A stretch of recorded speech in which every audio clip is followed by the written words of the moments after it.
Can barely believe it. I've done loads this week, so stay tuned and all will be revealed.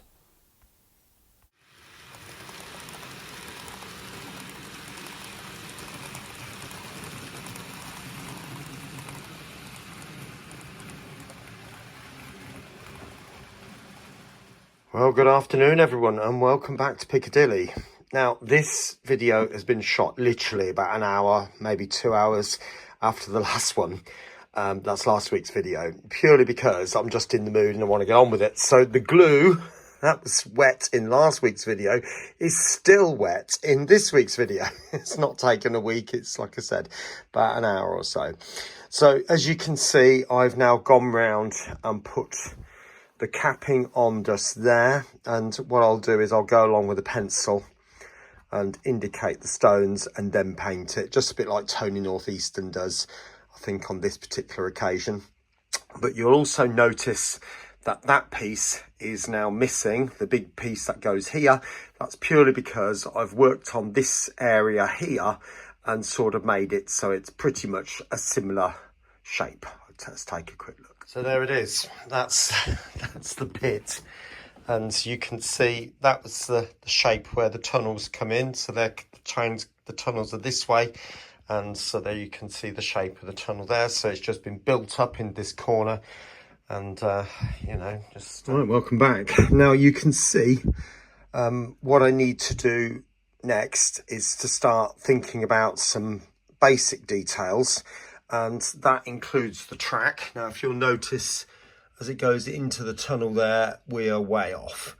So what I'm planning on doing is taking that out and putting a fresh piece in to, you know, to neaten it up. Now, I haven't got any full lengths, so it will be made up piecemeal, I'm afraid. But the idea being that I just get it so that it connects up to this. And I will use fish plates at this point and do a very similar type of thing to what I've done in the past, which is leave a gap so that the fish plates could be slid across if I need to remove the section. But you do get a lot more reliable running if the track is joined by fish plates as opposed to just leaving a gap.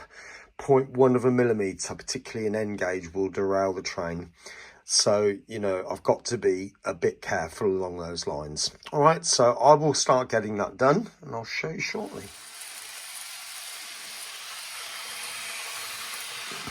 Welcome back. So you can see I've done a little bit more.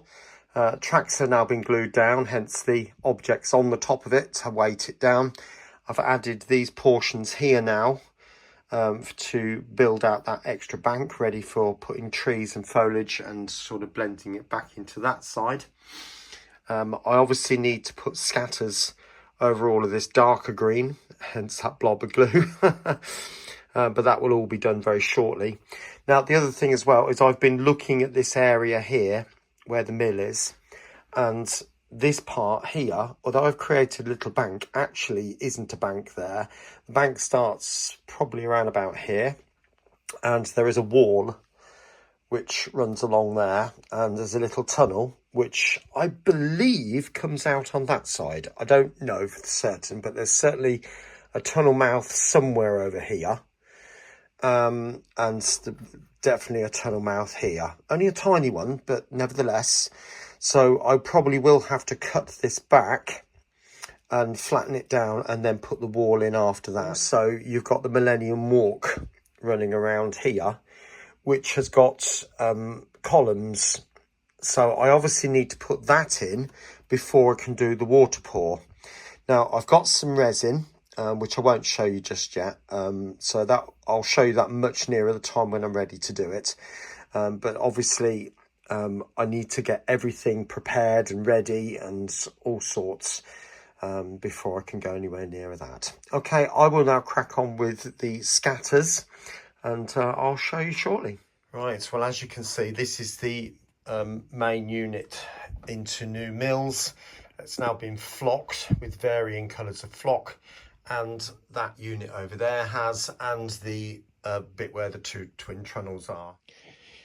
You probably realise over the last few months I've been experimenting with trees and different types of trees, how to make them. And I've got this bag of lichen. Now, as you pull the pieces out, you can see, if I show you this piece, that's quite big. I have had some pieces which are even bigger. And in the previous bag, they're a best part of nearly 4 or 5 inches tall, and some of them. But you can see, even if I put it kind of like that, with some different coloured flocks over varying parts of that, that will make a nice little arrangement, even just like that. And, you know, so I think in amongst some cheap trees, which I've also bought again. Now, some of these are quite hideous, like that, for example. That does need some serious work to actually pull that round. But things like that, well, that's quite tall. Things like that. And even that, when it looks horrible at the moment, but again, with some different coloured flocks on it, in amongst some of this, I reckon that'll be looking fine. And so I'm going to give that a go, and I'll show you later.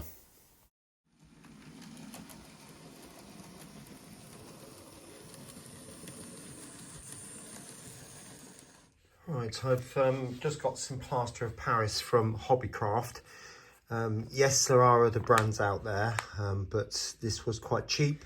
Now, this is an old spoon, just in case anybody wondered, and it doesn't matter, to be honest with you. I'm the one who makes that judgment. Right, so that sits in that frame, and as I said, I'm just going to pour it in. I want to try and get as many as I can. Actually, I've mixed up quite a bit of plaster here, to be honest, but never mind. And I can use these in a future project, can't I? Right, I think that'll do. Right, so I'm just going to leave it a little while and I'll come back to you later. Right, there we are. So there are all the pieces out of the mould, and I just gave them a quick chop with the chisel. Just put it on the table, just put the chisel on the top, bang on the top, and just splits them in half. And as you can see, I've given it a bit of a wash, but so that's why it's shiny, but the mould has come out perfect.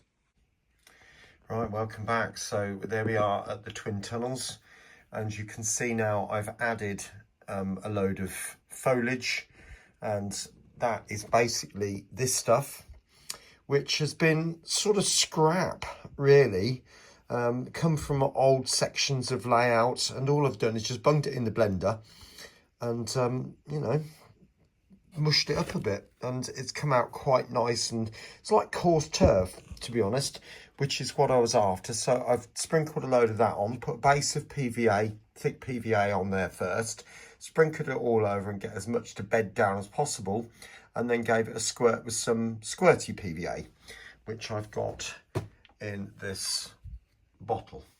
Okay, and what I want to do now, oh, there's some lichen, and I've just squirted that over with the squirty PVA and then just put some scatters. And this yellow, this stuff, which is yellow grass from Woodland Scenics, does seem to add a little bit of zhuzh, if you like, for want of a better phrase. Now, I am just going to add a little bit of static grass there, because looking at the photographs, it does appear to have some grasses. And so I think a few extra bits, even over the bushes, would just help to sort of make them a little bit more twiggy-like, which is a nice thing. So I will get that done and I will show you shortly.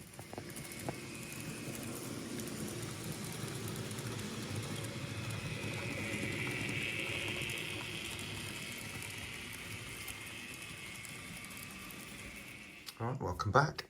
So this is the start of the Millennium Walkway, which is a stainless steel walkway which runs around the side of the mill. So what we've got here, there's an under section, so from the bottom part, and that's a curved bit, so that will effectively be kind of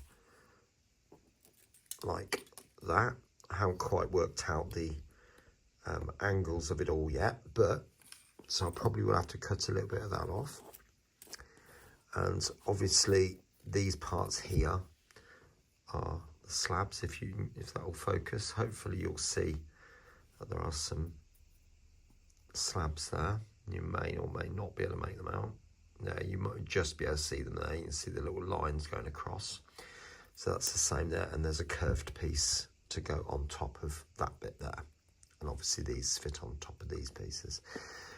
These are the railings, so there'll be railings running all the way along the bridge, and these are mounting brackets to the wall. There's one there. So round part of it, you'll see that will be the railings. That's part of one of those, and then this one fits to the wall to make life a bit easier. And to fit these ones in as it goes around the corner, we've got these pillars like so. So there's a base, and you might be able to make out there's a little bit of a groove running across the top, and the idea being that that will sit kind of, if you can get it to stay in there, kind of like that. Well, I have to say it doesn't look very much, but that's the walkway. Bring you down, hopefully you can make that out now. So obviously this part will be glued to the wall.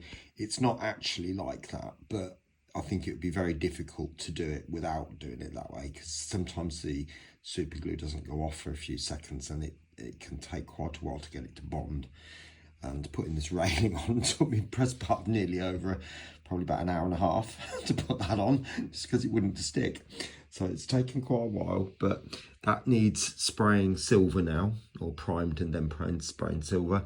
And I've still got some legs to fit in here, but as that's going to go sort of up there, I've got to work out how tall they're going to be. So I'm just going to leave that to set for a short time longer, and then I can get those pillars put in. Catch you shortly. Right, there it is. Now I'm looking back at this and thinking, how have I managed to do all this lot in 1 week and still go to work as well? But I have managed to do all this, so I'm quite pleased with the amount that's been achieved. So anyway, I'll take you through what I've done. So you can see now all these trees have been added all along here, and this is using lichen. So you can see that there particularly is one piece of lichen. So I'm quite pleased with the way that's has come straight out the bag. And obviously there's been flocks added over the top, varying colours. And if you look at the whole scene, you can see there's some very distinct variations across the whole lot there. And mixed in amongst it, you've got some plastic trees there as well. And it's just to break up the scene a little bit more, just to add a little bit more interest. That's what I'm looking at it for. Okay, and also this section here, which you did see in the video, has now been sort of weeded up, if you like. And that does actually go straight into the tunnel as well. Not too far, I would have thought, because, you know, you won't get a lot of light in there. So I can't imagine too much stuff's going to grow in there. But also along this section here, you've got the track has now been repaired, glued down, and ballasted and weathered, and also you got some foliage added along there. Now that track has not been connected up yet because the boards are in and out, but once I'm happy that it's finished enough, I will connect those up, and everything should run nicely through there if I choose to. This section obviously has been added to. It's just a piece of 2mm grey board just folded over, painted brown, and that will be foliaged up in a very similar way to that. Okay, this foliage still needs to be done down here, and the trees, as I've said before, will be quite tall going along this section here, very similar to that, but a train can come down here and disappear behind the trees, and hopefully you don't know where it's going. Not that difficult, is it? Anyway, the copings have also been added and painted up along the top there, just to break up the top edge of that. There does need to be a 3D printed fence put along the top there, and I thought I'd got some, but to be honest with you, I can't find it, so I might have to reprint that. So that will be done soon, not necessarily for next week. and also foliage added down here and underneath the walkway all along there, which brings us nicely into the walkway. Did show you this in the video earlier on, so I'm really quite pleased with the way that's come out. It was very difficult getting the railing on the top and getting the railing to sit straight. Now, it's not perfect, there are wobbly bits in it, but there's not a massive amount I can do about that, I'm afraid. I'm just going to have to live with it because I've got it as straight as I possibly can. And that, as I said before, that railing took me over an hour and a half to put on because the glue wouldn't let me stick it on. You get a bit stuck to your finger and then you pull it off, and you know what it's like. But anyway, I'm grateful that I've got that done. The eagle-eyed amongst you may realise that in between the sections, the posts, if you like, there are about a dozen rods running between each section for extra safety. Now, in reality, and I've never been there, but I'm guessing they're probably about 1 centimetre in diameter. And when you start thinking about dividing that by 148, yeah, we're in silly numbers here. So we'll be looking at the width of a hair. And I'm not even going to entertain that. So I've just left those off. Please understand my reasoning for that. Anyway, the walkway doesn't just end there. It does continue around here. I will stop it around this point, and there's a wall that sort of contains it. So I've got to put that wall in. Moving on around to this section where the mill will be. There's a wall and like a walled garden area around this part. So this part will need to be cut along here, and this slope will need to be flattened down, and then the wall could be then added. There are varying other things that need to be done around here. I might have to cut this top section back a bit more because there's a gravel section here. So again, I don't know. I'll have to, when I get there, I'll work it all out. You'll also notice the plaster work has now been, or the rocks have been added with filler around the outside of them. The rocks that I made were quite big, as you probably would have realised, so I've had to smash them up quite a lot. And so I've just put odd pieces in and then just sort of plonk filler around it. I did paint the bridge up, the walkway up quite well, carefully, and then suddenly it's all a bit of a mess. So the posts will need to be painted black again, but that's neither here or there, is it? So that's one thing that can be done shortly. But anyway, it's coming along. That's the point. I want to get all the scenery, foliage, background stuff done first, and then I'll start on the buildings once that's done. I might even put the actual water in before I start the building. We'll see how it goes. Yeah, and the weir will be an interesting thing as well. So that's why I've left that sort of patch, if you like. So what I'm going to do is I'm going to glue a piece of acetate on top of there with the curved section, and then just sort of gravel over the top of it, and then the water can sort of come up to that point. But I'll show you what I'm going to do with the water pour a little bit later in a few weeks. I think I'm going to leave the video there. I hope you've enjoyed it, and I will catch you again very, very soon here on Piccadilly. Take care of yourself, and bye for now.